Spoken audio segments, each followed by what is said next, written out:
Muy buenas noches a todos, muchas gracias por venir al Ateneo del Club Universitario de Buenos Aires. Sean todos bienvenidos. Hoy tenemos el honor y el agrado de presentar o de que nos brinde su conferencia Marcelo Elizondo, La economía de Argentina en un mundo en pleno cambio. Elizondo es MBA egresado de la Universidad Politécnica de Madrid. Es abogado graduado en la UBA y aprobó su especialización de posgrado en Administración de Negocios en Madrid, en la UPM.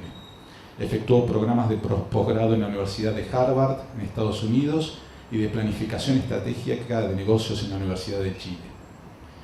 Es el presidente del capítulo argentino de la International Society of Performance Improvement desde 2012. Es investigador y profesor de negocios internacionales en la Escuela de Posgrado del Instituto Tecnológico de Buenos Aires desde el año 2014.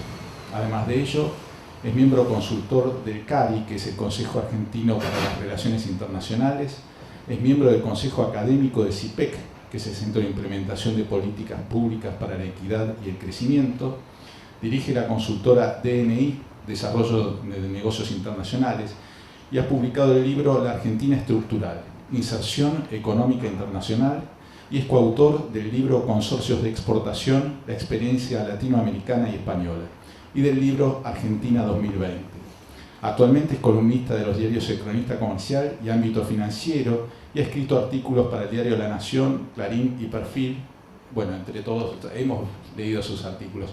Así que para hoy, para nosotros es un honor tenerlo en Cuba, en el Ateneo, y lo recibimos con un aplauso. Muchas gracias.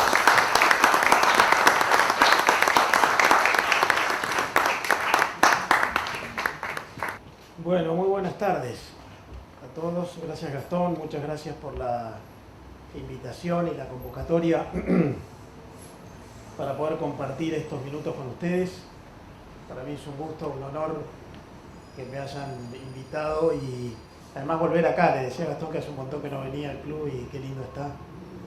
Les agradezco que estén presentes. Tengo un amigo que dice que hay que agradecer al final a los que se quedaron. Al principio están todos, dice él. Así que de todas maneras les agradezco que hayan venido y que tengan interés en lo que podemos conversar.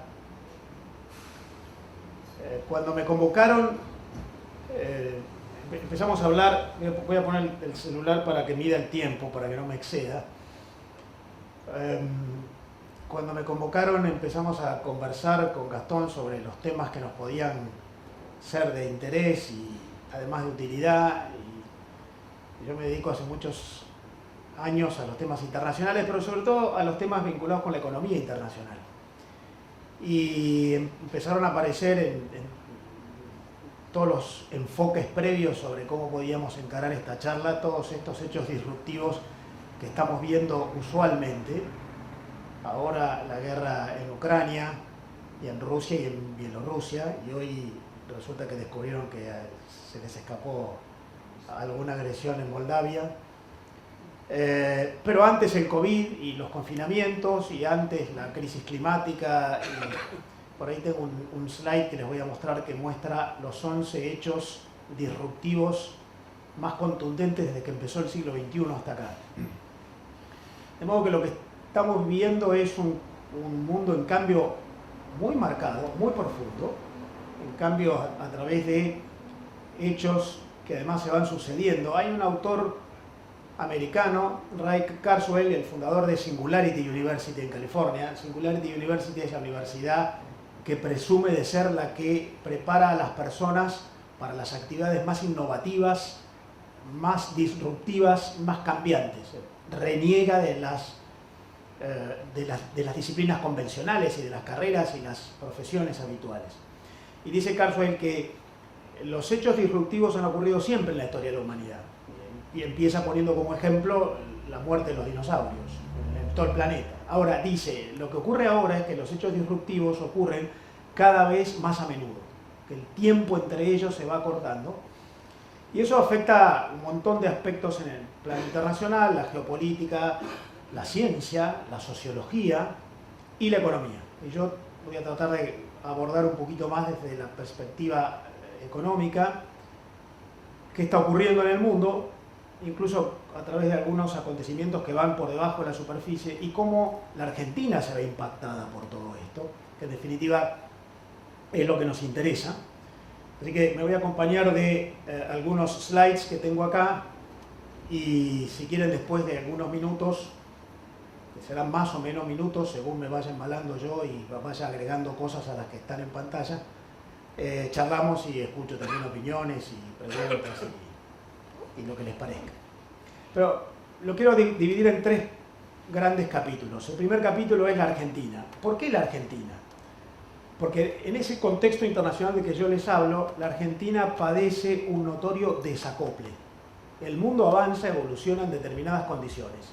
Nos gustará más o menos, pero tiene una condición de evolución, incluso con una economía que crece, con la pobreza que se reduce, con el Producto Bruto que se incrementa en el mundo.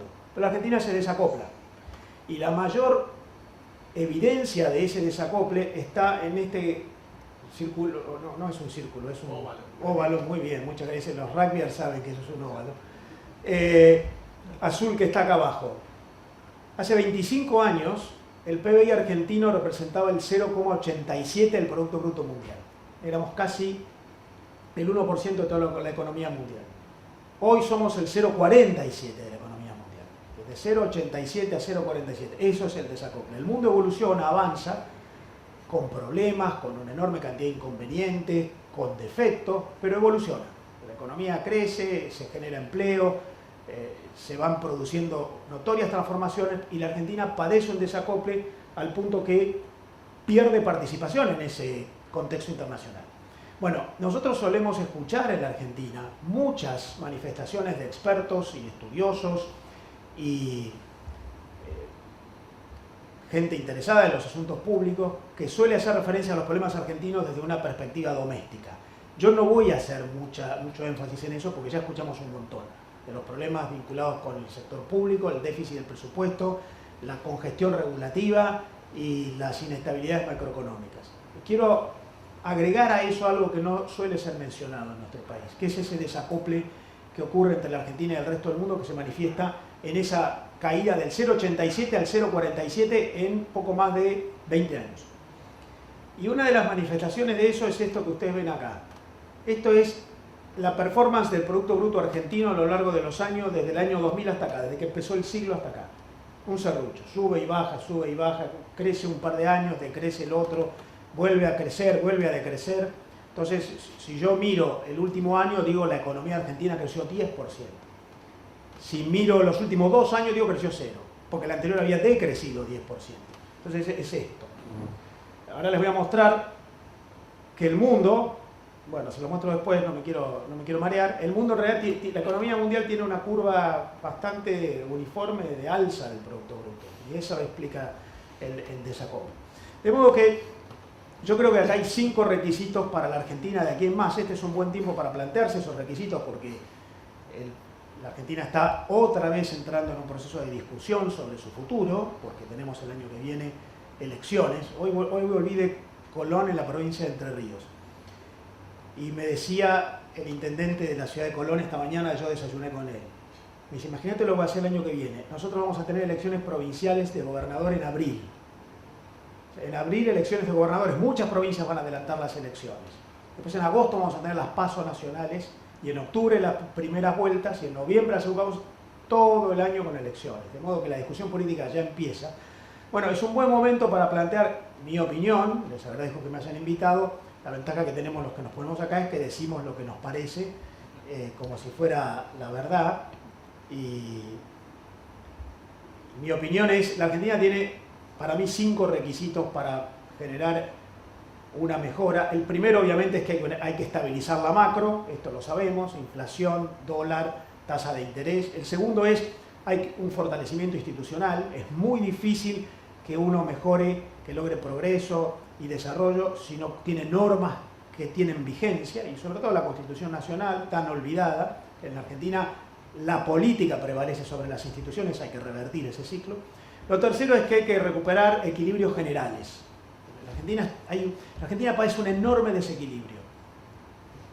Lo público sobre lo privado, lo doméstico sobre lo internacional, y sobre esto quiero hablar ahora, lo presente sobre lo sostenible, la política sobre las instituciones. Bueno, hay que recuperar equilibrios. Obviamente, en cuarto lugar, hay que proceder a una modernización regulativa, porque tenemos un sistema de normas que impide que ocurra lo que yo les voy a contar ahora que está ocurriendo en el mundo, que es un enorme proceso de innovación y transformaciones. Y finalmente, en mi opinión, condición para todo lo anterior, lo que yo les decía, hay que adecuarse al contexto internacional, hay que proceder a un acople después del desacople que yo entiendo que está ocurriendo en nuestro país. De modo que, en mi opinión, acá hay, tomando ese conjunto de requisitos y sobre todo el quinto, que para mí es una ventana a través de la cual se pueden lograr los demás, para mí hay tres palabras clave sobre las cuales hay que trabajar, que no quiere decir que todo lo demás no sea relevante, pero por lo menos yo trato de plantear desde esta perspectiva estas tres metas. Primero, la primera palabra clave para la Argentina, inversión. La Argentina tiene un proceso de empobrecimiento general porque su tasa de inversión es bajísima, es la más baja de toda la región en la que vivimos. Por lo tanto, el acoplamiento a la revolución tecnológica mundial requiere inversión. Segundo, la segunda palabra clave, participación. Hay que insertar la Argentina al mundo en términos económicos, pero insertarla en términos económicos es mucho más que eso, es insertarla en términos tecnológicos, en términos culturales o en términos sociales, por ejemplo laborales.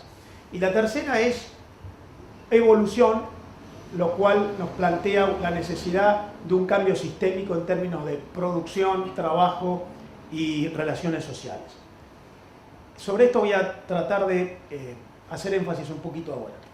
Déjenme ilustrar por qué digo esto que dije, que la Argentina está desacoplada y estamos padeciendo, en mi opinión, por muchos factores, pero entre otros, por el desacople, varios de los inconvenientes que estamos padeciendo hoy. Primero, yo les decía, esta es la tasa de inversión en la economía de todos los países de la región, incluso de algunos otros conjuntos de países, Latinoamérica, los países de ingreso medio. Esto es el mundo. Esta es la tasa de inversión, la inversión en relación al Producto Bruto. La Argentina está allá a la derecha. Es la de más baja tasa de inversión en Latinoamérica, están todos los demás, y después países de ingreso medio. Este es el mundo. Nosotros tenemos una tasa de inversión de 14%.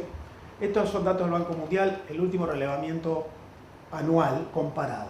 14%, este año ha subido, pero me importa más la comparación, que si la Argentina hoy en vez de 14 es 16, todos los demás también fueron hacia arriba. Este es un problema serio, porque la inversión es la que permite el acoplamiento en esos procesos de revolución tecnológica que padece el mundo. Ahí veo un problema serio, una ilustración de lo que yo les mencionaba antes, de estos padecimientos de la Argentina, una manifestación del desacople. Segundo, estas son las exportaciones argentinas en el total mundial. ¿Cuánto de todo lo que exporta el mundo, todos los países juntos, representa la Argentina? En el año 2000, no estoy hablando de 1950, hace 20 años cuando empezó el siglo, la Argentina explicaba el 0,4% de todas las exportaciones mundiales, hoy explica un poquito más del 0,3%. Vean cómo cae. Hoy somos 0,31, éramos 0,40 hace 21 años, hace 60 años éramos 0,80. Nuestra participación en el comercio mundial viene reduciéndose.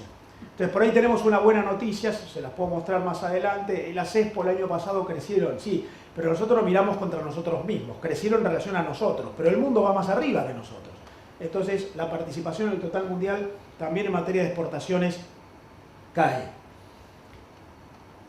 Otra ilustración de ese desacople es la inversión extranjera recibida en el país. Yo hoy les mostré la tasa de inversión general, ¿no? Éramos más bajos que todos, poco más de 14. Esto es solamente la inversión extranjera. La inversión extranjera es muy importante porque en realidad es el principal motor de la evolución tecnológica en todas las economías. Bueno, esto es medido en dólares, eso es contante y sonante. Esta es la inversión extranjera que tiene la Argentina, esto es stock de inversión extranjera hundida, acumulado todo lo que hay hoy operando en el país, no es flujo anual. La Argentina tiene unos 80.000 millones de dólares, un poquito más, de inversión extranjera directa. Miren todos los demás. Miren Chile, miren Colombia, compárenlo con la Argentina, miren Perú, tiene más que la Argentina, nominal, no en relación al Producto Bruto. Somos un país con muy baja inversión extranjera, lo cual también se refiere a ese desacople del que yo les hablaba. En materia de inversión extranjera, a mí me parece que ocurre un fenómeno que, como ningún otro, evidencia ese desacople de la Argentina. La Argentina en el año 2000 tenía un stock de inversión extranjera, o sea, empresas extranjeras operando en el país, que era aproximadamente el 0,90% del total mundial. Hoy es 0,20 y pico del total mundial, casi 0,30. Hemos perdido casi 3/4 de la participación en el total mundial. La inversión extranjera directa en el mundo, insisto, hablo de stock, de inversión hundida operando, en 10 años más que se duplicó. En la Argentina permaneció estable.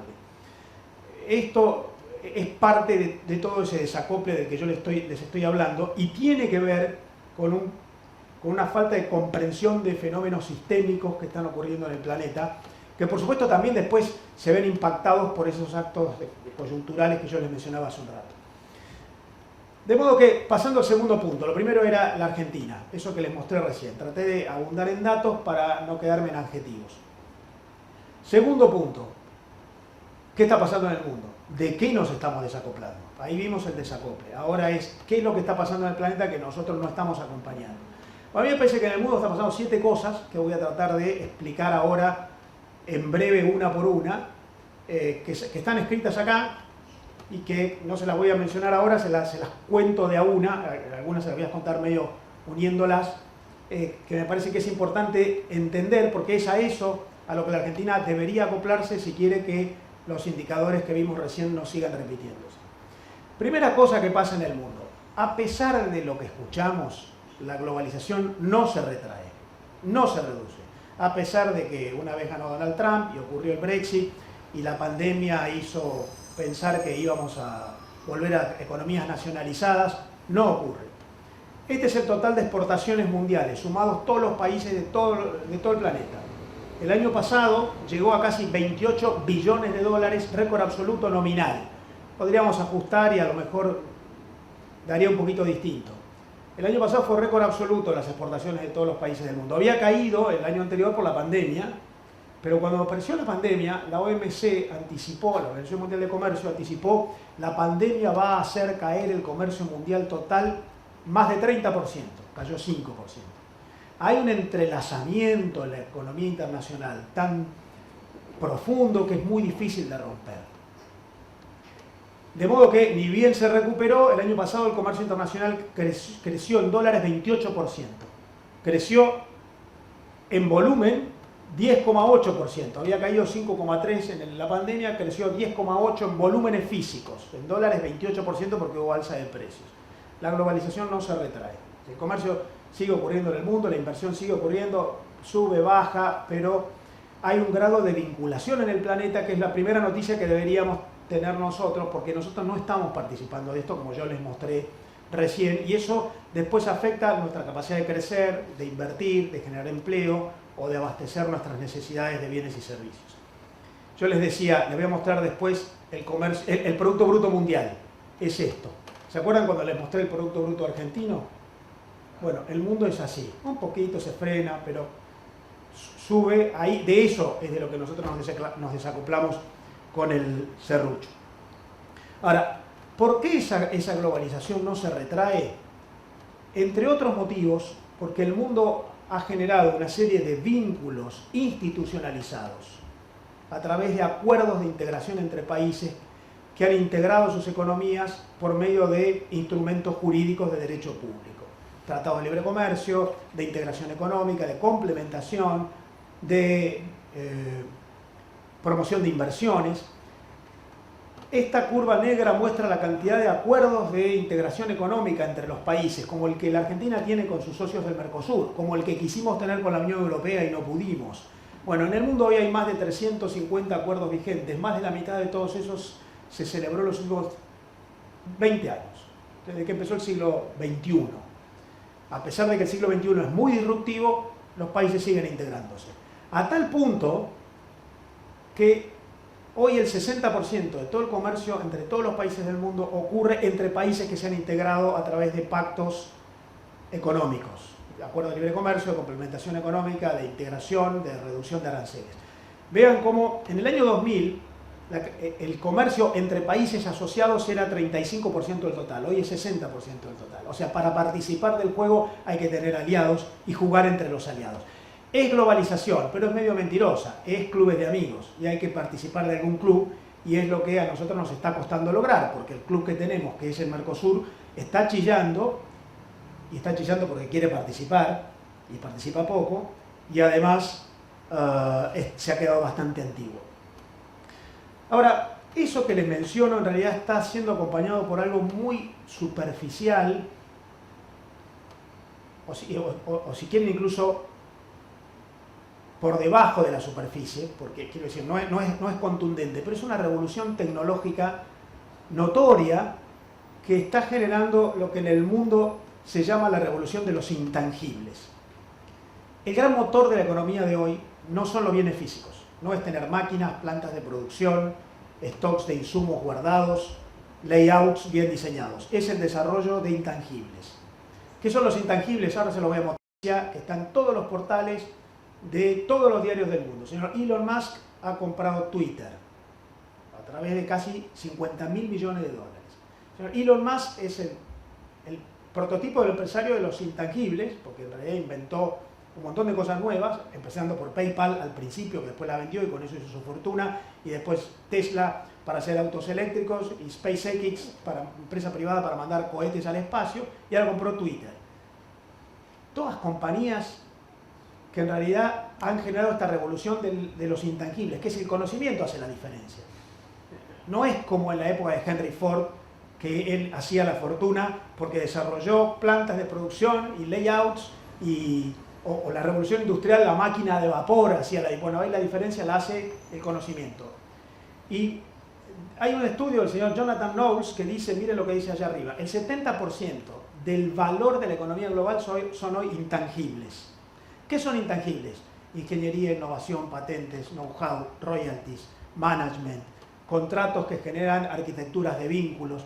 Eso es mucho más importante que tener una máquina o que tener una planta de producción o que estar produciendo cerca de los recursos en base a los cuales podemos producir. Es una notoria revolución tecnológica que hace que, esto ilustra lo mismo que le mostré recién, este es un reporte que hace regularmente el Standard & Poor's 500.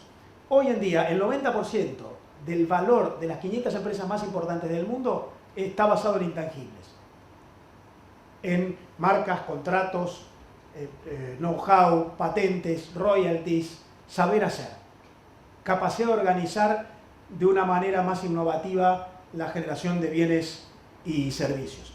Estos son los intangibles. Acá yo les traje dos autores escandinavos que cuando les preguntan qué son los intangibles, dicen, bueno, son básicamente tres cosas en base a las cuales las empresas más modernas en el planeta están generando la innovación. Esto es lo que está haciendo crecer la economía mundial. De esto es de lo que estamos desacoplados en la Argentina. Porque no seguimos esto, es que los números que les mostraba al principio no están generando los resultados que quisiéramos.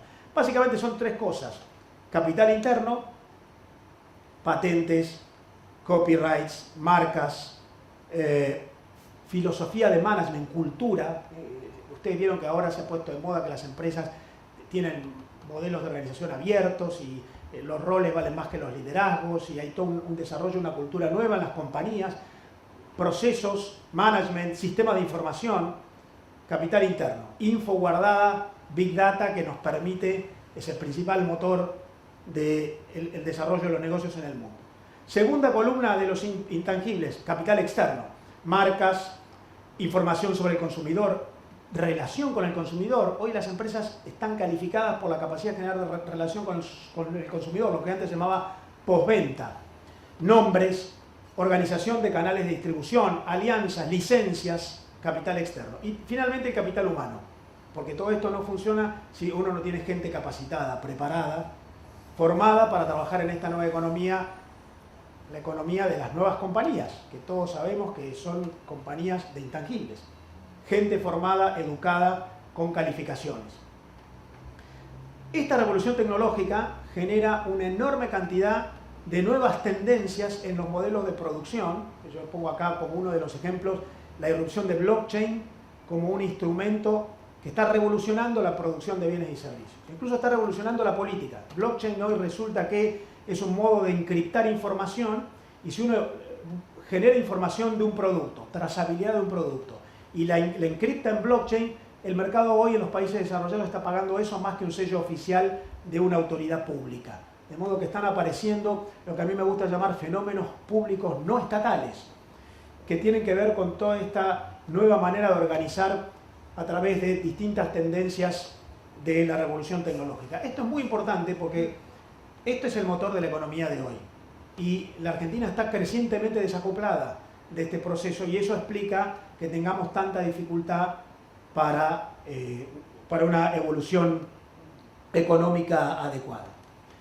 De hecho, permítanme redefinir la globalización. Yo le dije, la globalización no se retrae. Ahora miren lo que es la globalización hoy.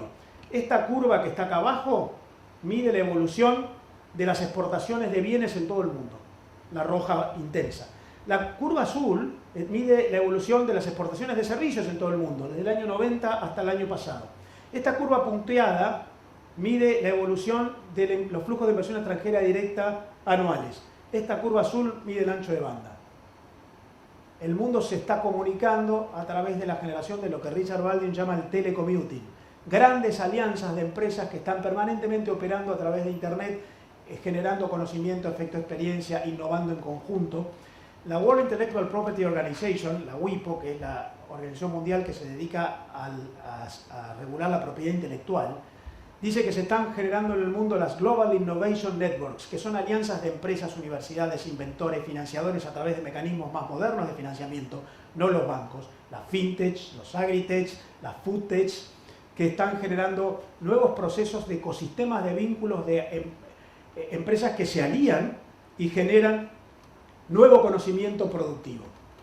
A tal punto que un trabajo de la Unión Europea muestra que de toda la inversión en investigación y desarrollo que ocurre en los países más desarrollados, que explica más del 60% de la economía mundial, lo que está en azul, los principales inversores en investigación y desarrollo hoy en el mundo no son los sistemas educativos, no son los gobiernos, no son las ONG, son las empresas. Porque las empresas han advertido que todo lo público viene de atrás y la revolución tecnológica no es acompañada por el resto del sistema. Y los grandes inversores, miren, en azul, en la Unión Europea, en Estados Unidos, en China, en Japón, en Corea del Sur, este es un trabajo de la Unión Europea,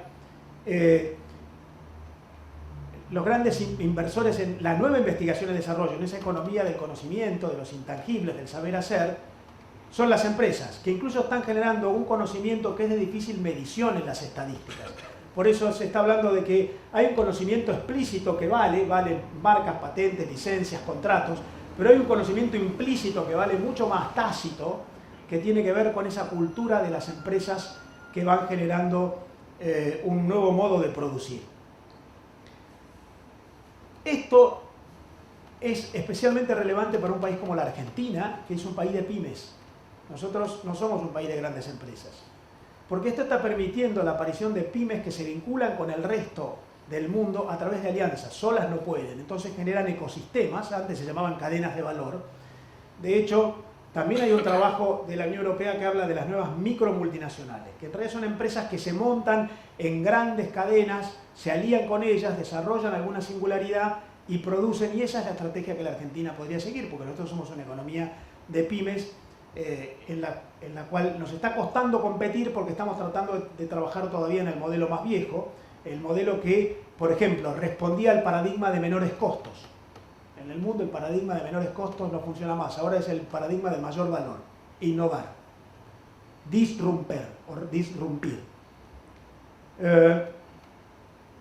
De modo que, como yo les digo, hay en el mundo a través de los países un proceso de generación de ecosistemas. Ecosistemas son alianzas de empresas que se vinculan entre sí, incluso que va generando aliados impensados. Me decía hace poco el dueño de una empresa argentina, familiar, autopartista, muy conocida y exitosa. Decía, nosotros somos autopartistas y le vendemos autopartes a las automotrices argentinas, pero también vendemos autopartes a las grandes multinacionales en el resto del planeta. Pero la industria automotriz está cambiando de una manera notoria. De hecho, dicen los líderes de la industria automotriz que en breve los autos serán eléctricos y no a combustión, serán conducidos por satélites y no por alguien manejando en un volante, serán alquilados y no vendidos por tiempos menores, Entonces me decía este señor de una autopartista exitosa, familiar, argentina, me dice, antes el principal proveedor de la industria automotriz era el que hacía motores. Ahora el principal proveedor de la industria automotriz es el que tiene el satélite. Por lo tanto, el principal autopartista es Google. Por lo tanto, yo, que hago válvulas, resulta que ahora estoy en el mismo ecosistema que Google. Y Google, que tiene el satélite que hace andar a los autos, en realidad tiene lo más importante que tiene un auto. Por lo tanto, va a poder hacer autos en breve, si tiene lo más importante, que es lo que antes era el motor.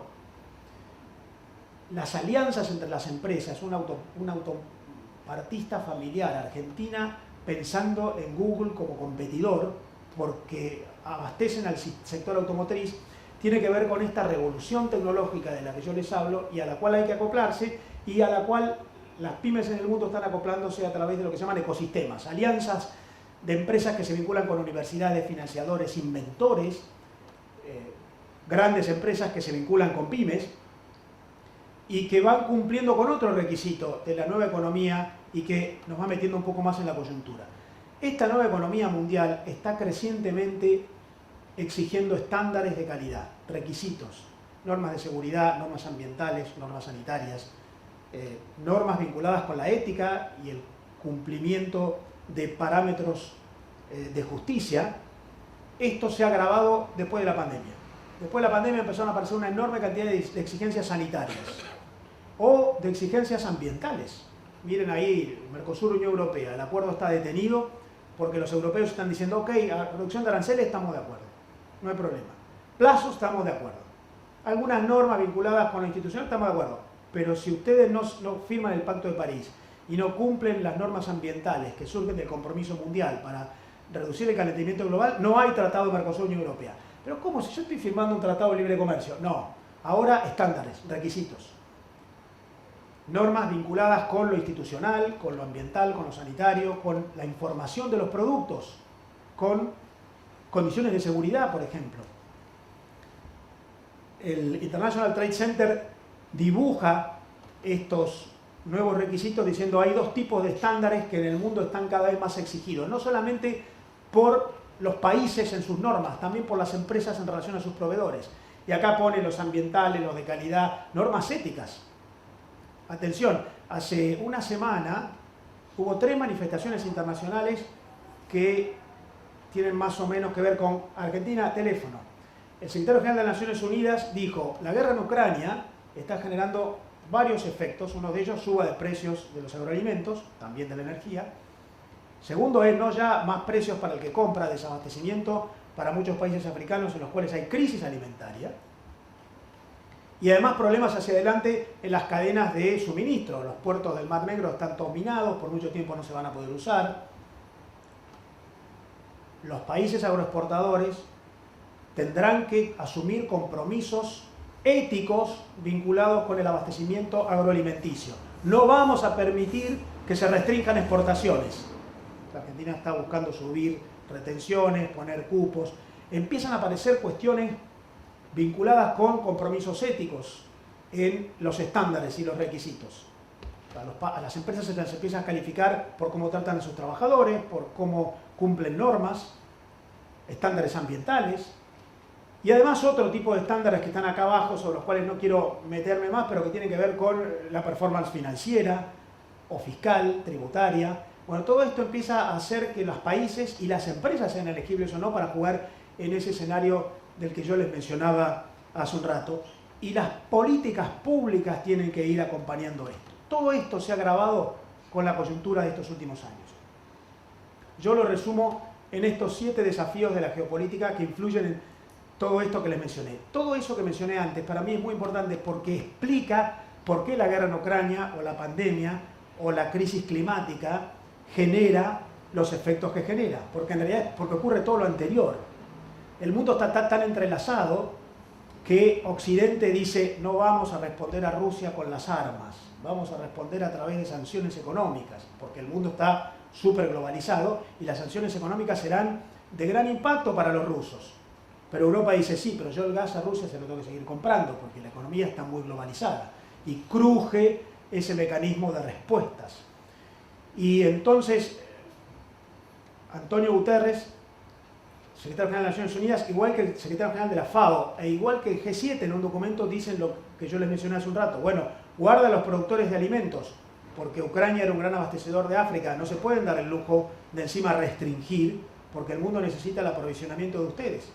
Y países como la Argentina empiezan a padecer el impacto del crecimiento de los precios de la energía. Nosotros somos importadores netos de energía y este año vamos a tener que pagar 6 o 7 mil millones de dólares más que el año pasado para importar gas, a pesar de que tenemos gas abajo de la tierra, pero no lo sacamos porque no hay inversión, como yo les mencioné hace un rato. Entonces, que no haya inversión, decisión que no se tomó hace 5, 10, 15 años, hoy está generando un efecto que está causado en la invasión de Rusia a Ucrania. Todo está fuertemente entrelazado. Dice Thomas Friedman que la guerra en Ucrania es la primera guerra mundial. Porque dice, las otras guerras mundiales eran guerras entre 15 países y quedaba ahí. Esta es una guerra en la cual los africanos se están quedando sin comida, los argentinos tienen que pagar más cara la energía, los americanos están viendo cómo sube la inflación, los europeos tienen en riesgo el gas, China está tratando de aliarse con Rusia, pero pensando en los costos que puede pagar a futuro. Todo esto tiene que ver con el contexto anterior, revolución tecnológica, la globalización no se retrajo, pero ahora la geopolítica aparece como un nuevo factor que empieza a generar enorme impacto y que me parece que plantea la necesidad de enfrentar estos acontecimientos globales desde una perspectiva más sistémica. Yo creo que hay 7 grandes tendencias en la geopolítica de hoy, 2022. Primero, hay una puja por el liderazgo tecnológico entre los países. Lo vimos de manera evidente entre Estados Unidos y China, la guerra comercial que había lanzado Donald Trump, que Joe Biden mantiene. La guerra no es por el superávit comercial, es por la propiedad intelectual y el respeto a los derechos de propiedad intelectual en China. Lo vemos en la puja por la tecnología 5G, bueno, puja por el liderazgo tecnológico, enorme relevancia en la economía de hoy. Segunda tendencia, inseguridad por los conflictos bélicos geopolíticos, ejemplo paradigmático el de Rusia en Ucrania, pero hay otros que muchas veces no pasan un poco más desapercibidos, y habrá otros. Y digo bélicos o políticos, porque los conflictos no son necesariamente a través de las armas. Hay conflictos de otro tipo. El Brexit. El Brexit fue un conflicto institucional. El Reino Unido dijo, Europa va hacia un sistema de creciente regulación. El Reino Unido, hijo del common law, no tenemos nada que ver con eso, nos vamos para aliarnos con otros. El último año y medio, el Reino Unido es el país del mundo que más tratados de libre comercio firmó, fuera de la Unión Europea. Está aliándose con los asiáticos o con los africanos del norte o con algunos latinoamericanos, sobre todo los andinos. Tercero, ahora la economía es un arma de la política. Estados Unidos a Rusia no le responde con armas, sino con sanciones financieras, económicas o de negocios, incluso contra algunas personas a las cuales se les quitan sus derechos de operar.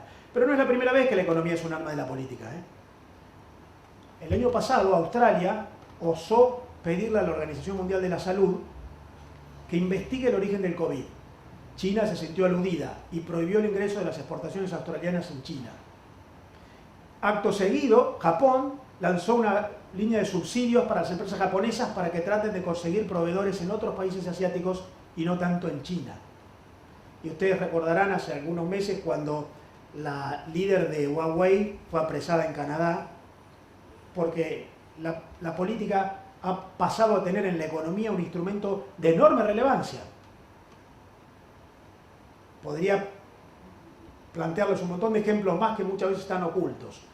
Una de las razones por la que Israel comienza a hacer la paz con algunos países asiáticos es porque eso le está permitiendo celebrar tratados de libre comercio con países que no querían saber nada con Israel mientras alentara conflictos regionales. Países no necesariamente árabes, Nueva Zelanda, por ejemplo. De modo que la economía hoy es un arma muy relevante de la política, muy significativa de la política. Piensen en las vacunas, piensen en las discusiones que hemos tenido en la Argentina con Sputnik o con las Sinopharm y con Pfizer. La economía es un arma de la política.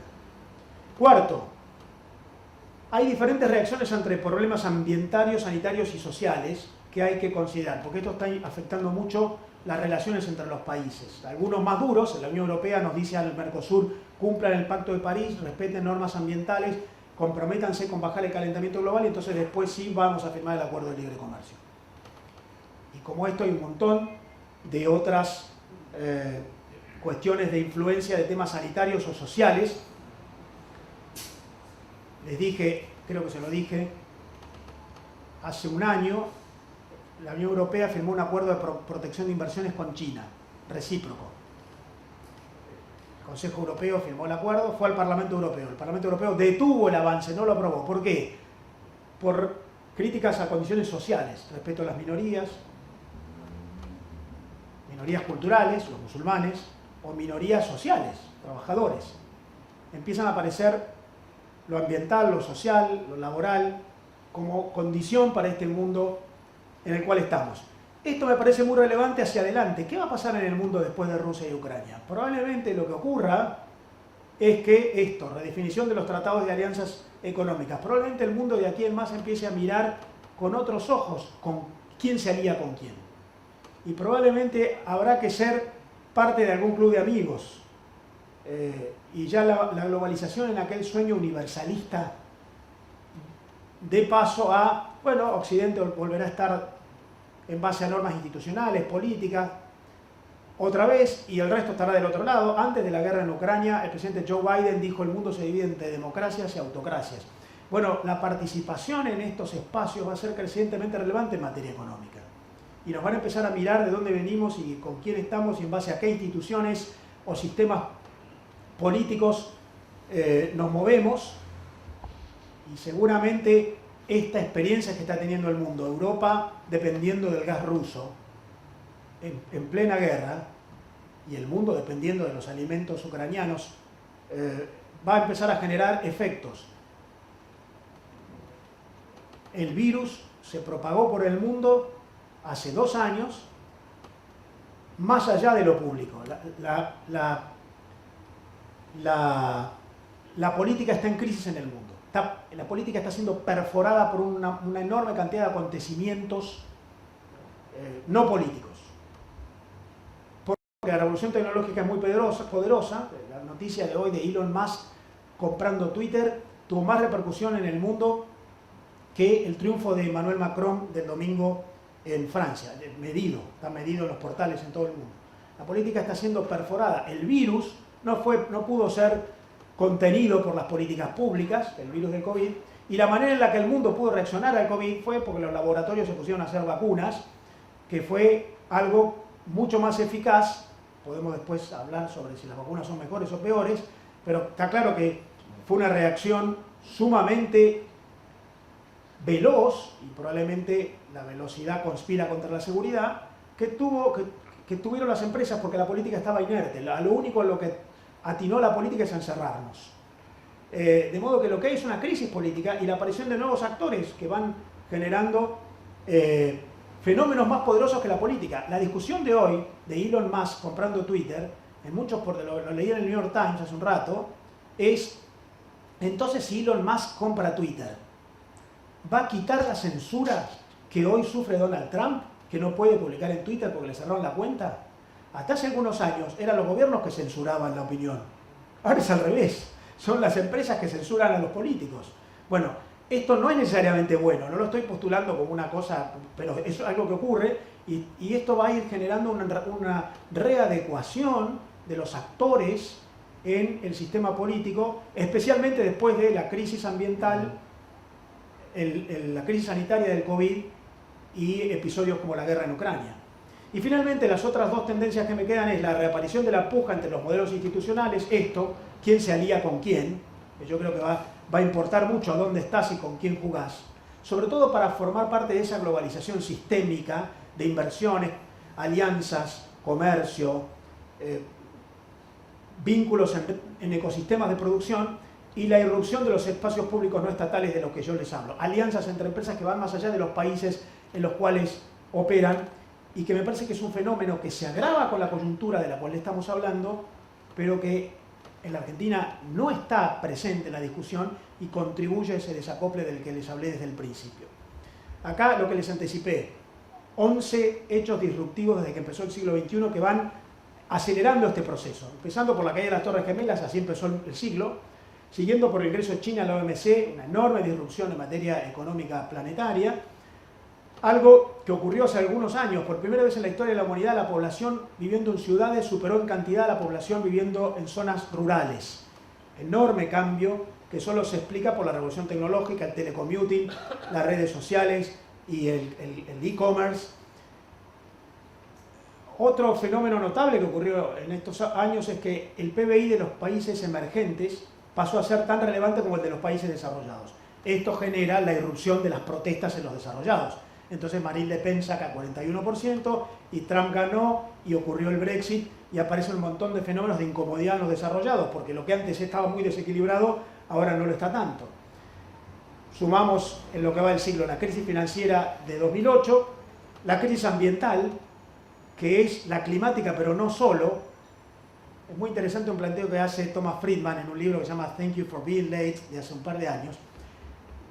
Friedman dice: el mundo está atravesado por tres grandes tendencias. Las tres las podemos definir con una letra M. La primera M es markets, los mercados globales. Si no jugás ahí, estás afuera. La segunda M, dice él, es la ley de Moore, la tecnología, exponencial crecimiento de la revolución tecnológica. La tercera es Mother Nature, la madre naturaleza. Pero él dice, la madre naturaleza que hoy prevalece en las agendas no es solamente el cambio climático, es la agenda de género, el respeto a las minorías, la atención a los trabajadores, el cuidado de los niños, todo es la naturaleza.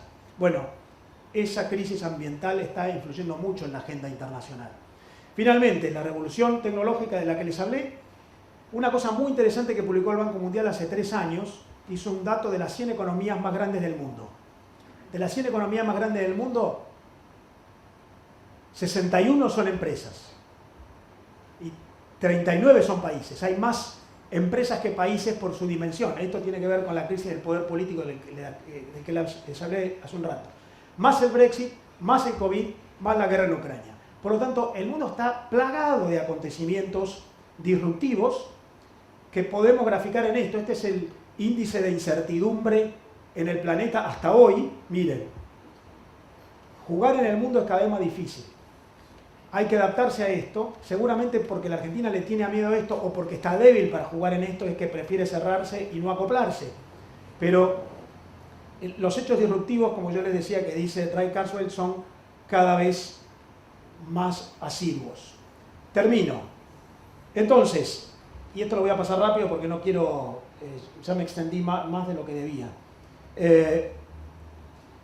La verdad es que en materia comercial la Argentina el año pasado se recuperó. Este es el comercio exterior de la Argentina el año pasado. Vean que las expo de la Argentina llegaron a niveles equivalentes a las de casi hace 10 años, pero nosotros acá estuvimos muy ayudados por los precios. La verdad es que sí, podemos decir que nos recuperamos y que estamos vendiendo más, incluso en este año también, pero muy influidos por los precios internacionales.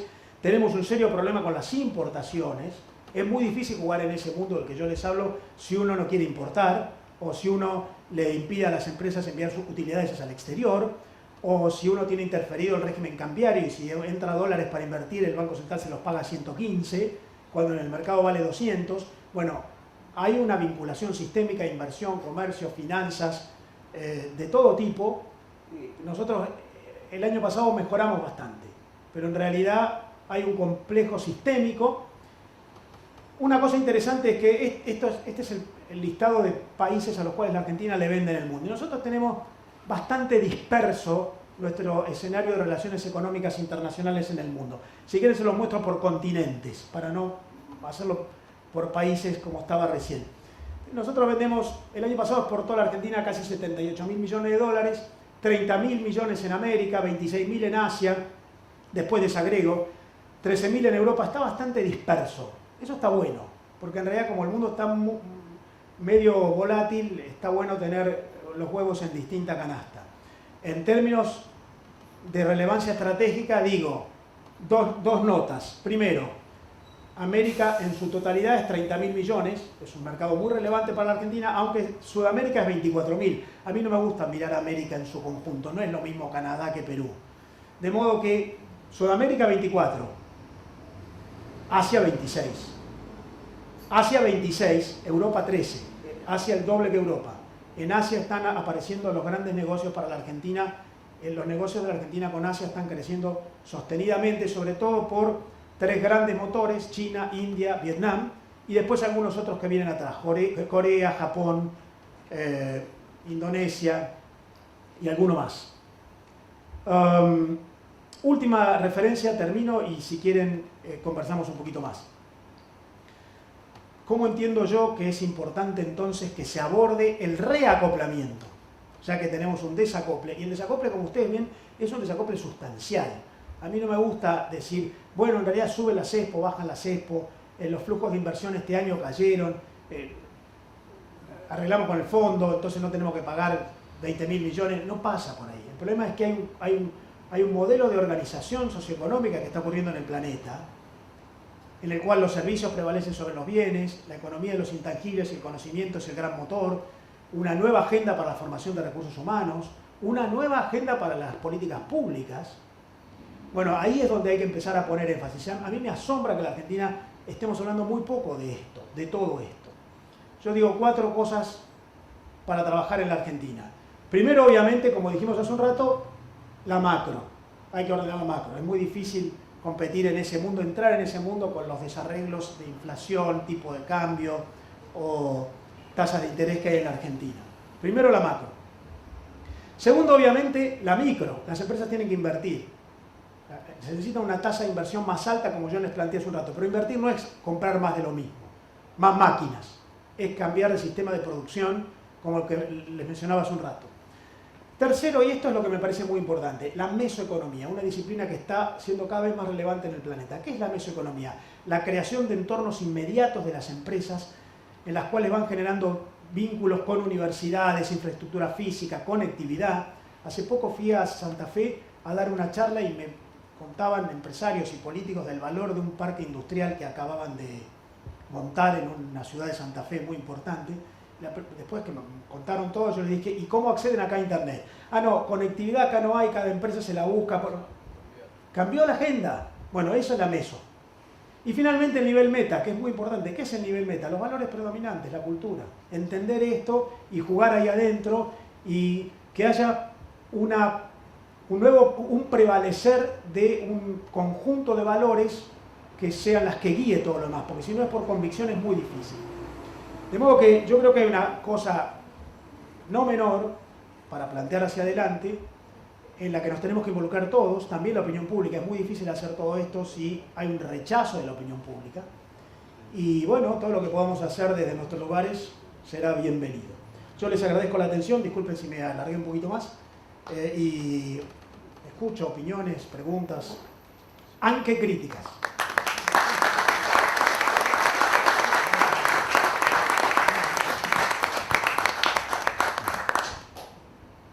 Bueno, no sé si alguien quiere hacer una pregunta en particular. Yo te quería preguntar, cuando vos hablabas recién, yo sentía como que era la revolución industrial, o sea que era Argentina, porque hablas de conocimiento, tecnología, educación, cultura, compliance, un montón de cosas que Argentina está muy retrasada ahora. Me hacía acordar cuando estuve en el colegio que era la era industrial y había países industrializados y países que eran productores de materia prima. Entonces te quería preguntar eso porque vos decís, bueno, esto sería el plan de Argentina para insertarse de nuevo en el mundo. ¿Ese plan vos lo ves como un sueño o como algo viable? Buenísima la pregunta, porque me remite a algo.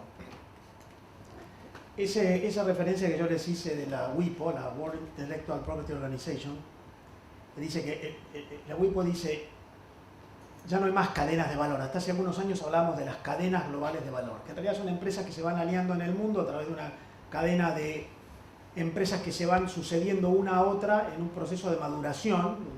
Empiezo con el trigo acá, la harina se hace en Brasil y se envasa y se vende a México, donde se distribuye, y eso es una cadena de valor de un mismo producto. WIPO dice no hay más cadena de valor. Lo que hay es redes, sistemas, en las cuales no hay solamente empresas, hay innovadores, inversores, los Albert Bourla o los Elon Musk o los Jeff Bezos, que van agregando invenciones, innovaciones, y hay universidades. Y dice la WIPO, en realidad ni siquiera deberíamos hablar de los países en las globalizaciones, porque lo que ahora se está globalizando son las regiones. Dice, Silicon Valley está más vinculado con Asia que con Estados Unidos. Y Shanghái está más vinculado con el Pacífico exterior que con el interior de China. De modo que hasta en eso las unidades nacionales están empezando a tener quiebres. Bueno, eso en líneas generales también sirve para la Argentina. A mí me gusta decir que haciendo un ejercicio de simplificación, hay 4 Argentinas, no hay una, simplificando. Si nos ponemos a hilar fino, esto es muy grueso, pero hay 4 Argentinas. Hay una Argentina que es esta, la de las grandes ciudades. Buenos Aires, Rosario, Mendoza, Córdoba. Una Argentina con estándares de clase media urbana mundial.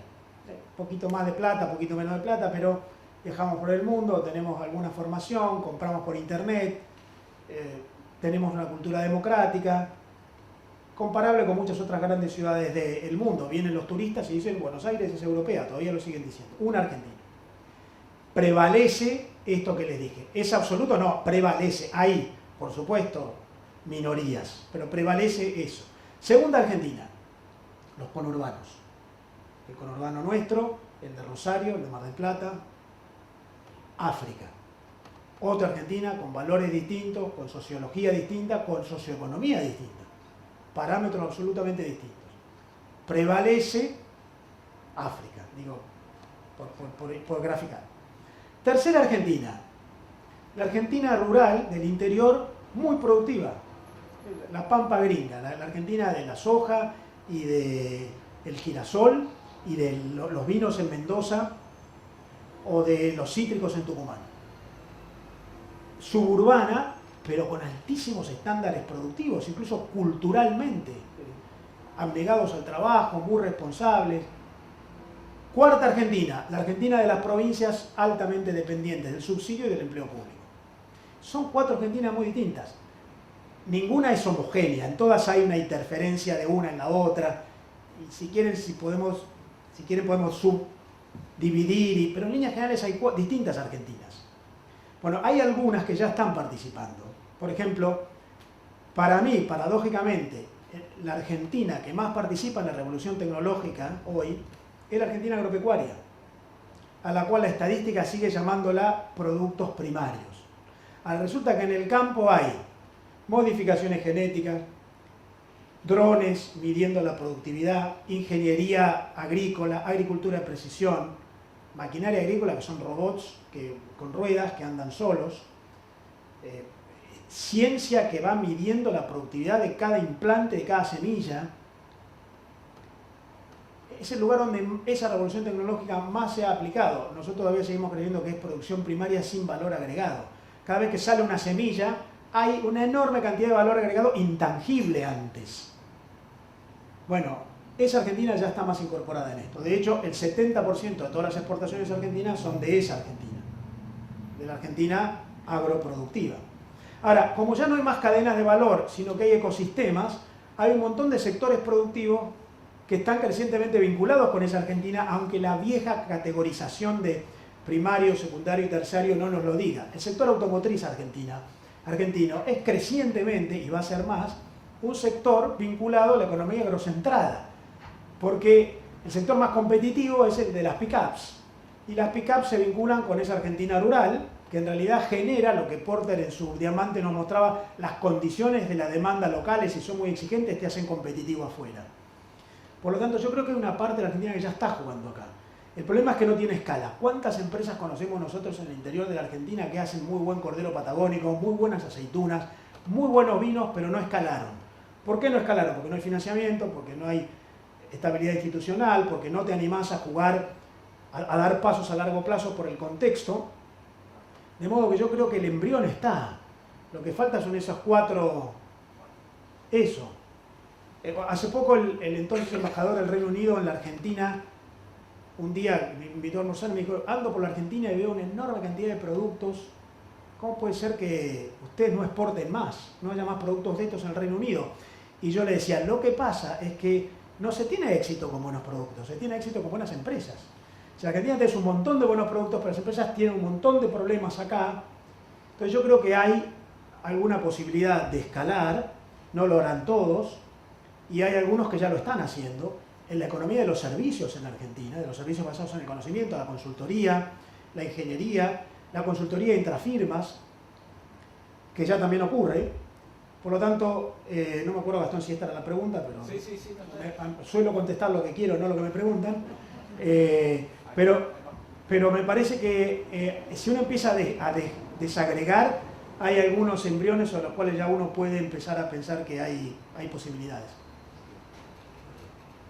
Tomando el tema de la globalización, quisiera saber cuáles son las oportunidades y las amenazas que tiene la Argentina. Chao, Diego. ¿Oportunidades y amenazas? Sí. Que tiene Argentina. Bueno, opinión, no es la verdad revelada. Oportunidades tiene un montón en rubros como estos, porque para mí el mundo va a exigir cosas como las que nosotros podemos proveer. Por ejemplo, alimentos de calidad que certifiquen su calidad, ¿no? Ahora, alimentos de calidad, la Argentina tiene condiciones naturales, tiene cultura productiva, que es muy importante, por eso no se inventa de un día para el otro, el nivel meta, tiene geografía,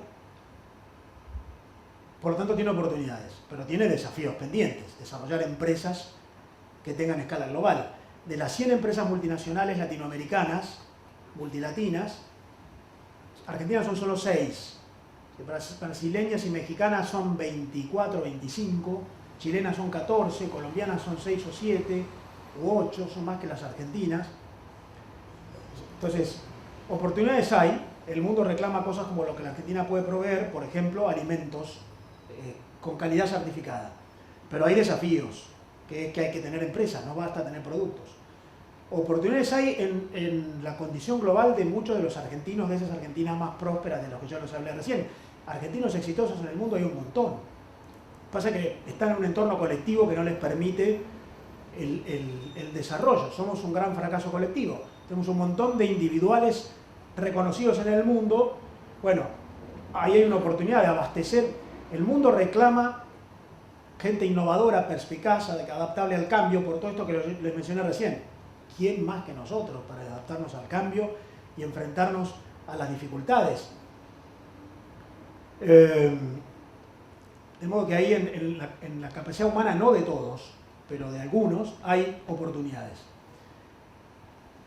Ahora, las amenazas tienen que ver con la creciente dificultad de la Argentina para tomar decisiones estratégicas. El mundo va a exigir que juguemos en algún club. Nos cuesta. El mundo va a exigir que ordenemos un marco de relacionamiento, que los contratos tengan vigencia, que el poder político esté limitado por instituciones, que prevalezca la inversión sobre el consumo, que el largo plazo no sea ahogado por el dato de inflación del mes pasado. Entonces yo creo que las principales amenazas están adentro y las principales oportunidades están afuera, en lo que se vincula con lo que nosotros podemos hacer. Bueno, Marcelo, muchísimas gracias. Te agradecemos de nuevo, Cuba, por la presencia y bueno, esperemos tenerte pronto de nuevo por acá. Muchas gracias. Muchas gracias.